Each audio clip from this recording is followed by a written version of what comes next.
kadangkala dalam menghadapi suatu proses kalian normal itu harus butuh support. Dari siapa?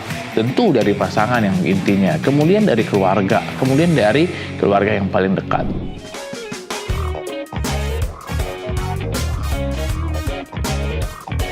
Halo Dokter Rudi, selamat datang dok. Sebelum kita mulai, boleh sapa viewers dulu? Halo viewers, saya Dr. Rudi Simanjuntak, spesialis kebidanan kandungan yang praktek di Rumah Sakit Pondok Indah Bintaro Jaya. Nah, hari ini kita mau bahas soal serba-serbi persalinan dan tips bersalin nyaman. Kita masuk ke pertanyaan pertama ya dok ya. Dok, jika hasil tes swab positif, apa yang harus segera dilakukan? Kapan periksa ke dokternya?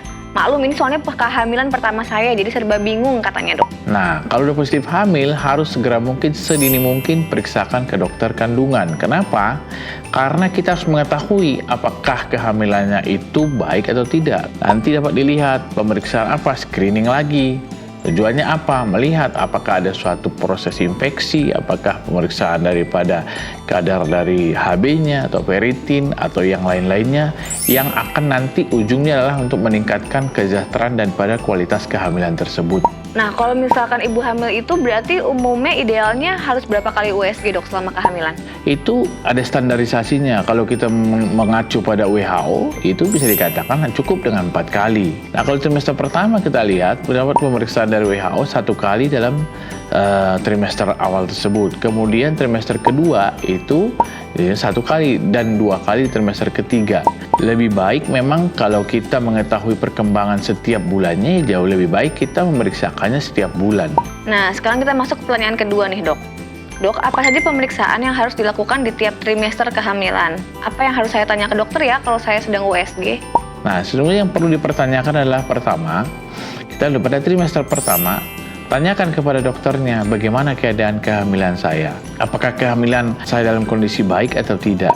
Nah, dari mana diketahui oleh dokter tersebut? Pemeriksaan dari trimester pertama dilihat dari USG. Kalau USG di trimester pertama dari minggu pertama sampai minggu ke-10 dapat dilakukan dengan pemeriksaan dengan USG transvaginal. Dengan pemeriksaan USG itu kita mengetahui seperti Down syndrome. Atau dapat juga kita lakukan pemeriksaan dari darah ibunya atau serum ibunya. Kita bisa mengetahui apakah ada kelainan kromosom pada janin itu atau tidak. Lalu trimester kedua dapat kita lihat, kita pantau, dapat kita ketahui bagaimana kondisi seperti yang kadang-kala hipertensi muncul atau ada seperti yang disebut dengan DM atau diabetes mellitus gestasional. Lalu trimester ketiga apa yang harus kita lakukan? Maka kita dapat ketahui dengan cara pemeriksaan kesejahteraan daripada janin. Apa yang dinilai? Bagaimana keadaan janinnya, kemudian bagaimana keadaan air ketubannya, apakah kurang atau tidak. Kenapa? Kadang-kala pada trimester ketiga bisa terjadi air ketuban yang kurang, sehingga bisa mengakibatkan gawat janin. Nah, sebelum kita lanjut ke pertanyaan selanjutnya, boleh dong dok pesan sponsornya dulu.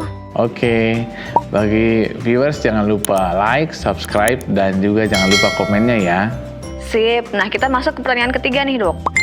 Dok, saya masih galau menentukan lahiran normal atau sesar. Sebaiknya pilih yang mana ya dok?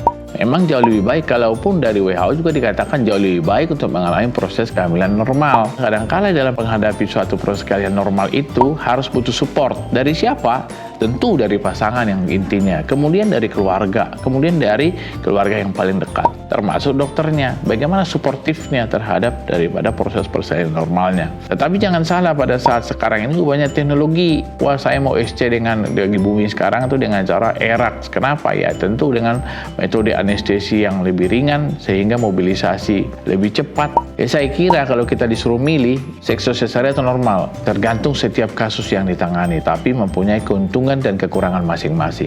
Dok, anak pertama saya itu lahiran dengan sesar.